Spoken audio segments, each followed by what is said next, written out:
Hello! In this video we're going to go through learning target 122, which is to be able to convert a linear equation from standard form to slope-intercept.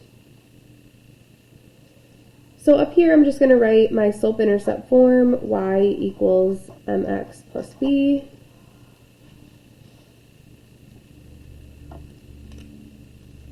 And label my slope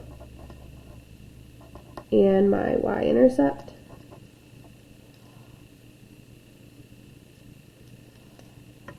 And the reason why we want to be able to convert from standard form to slope-intercept form is because this is the easiest form to graph. So if we transfer our standard form to slope-intercept, graphing will be significantly easier. So let's look at an example. It says convert the equation to slope-intercept form and then graph. Whenever it tells us to convert, I have to see your work for the conversion and the graphing. So just know that you do have to make sure you change it to slope-intercept form. So we want this to look like y equals mx plus b. And in order to do that, I want y by itself. So I'm going to start by getting rid of everything that's on the same side as y. So in this case, it's getting rid of that positive 3x by doing the opposite, subtracting.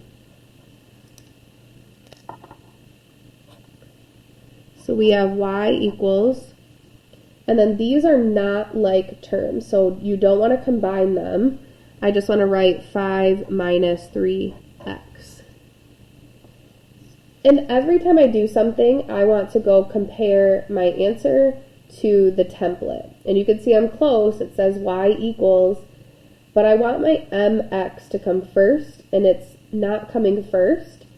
So all I have to do is switch these around. So I get y equals minus 3x plus 5. And now it's in y equals mx plus b form, and you can use that to quickly graph. So begin with b at 5, move with m,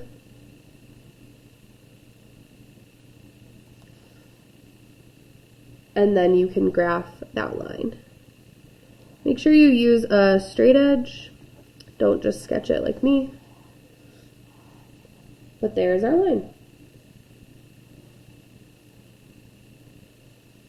Pause it if you need to, and then let's look at the second example.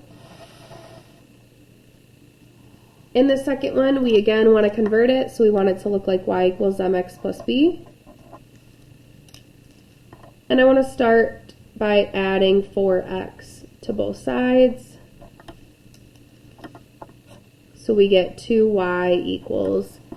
And then if I know that my x term needs to come first, I can just put it first instead of switching it around like I did in the last problem. So I can just start with 4x and have the 10 at the end. And then we're almost there, but there's this 2. So I have to divide by 2.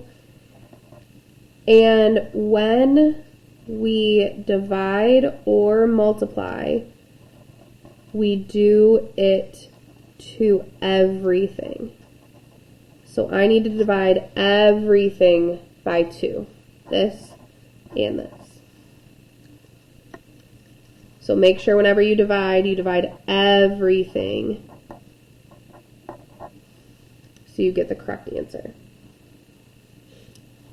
And then you can go ahead and graph.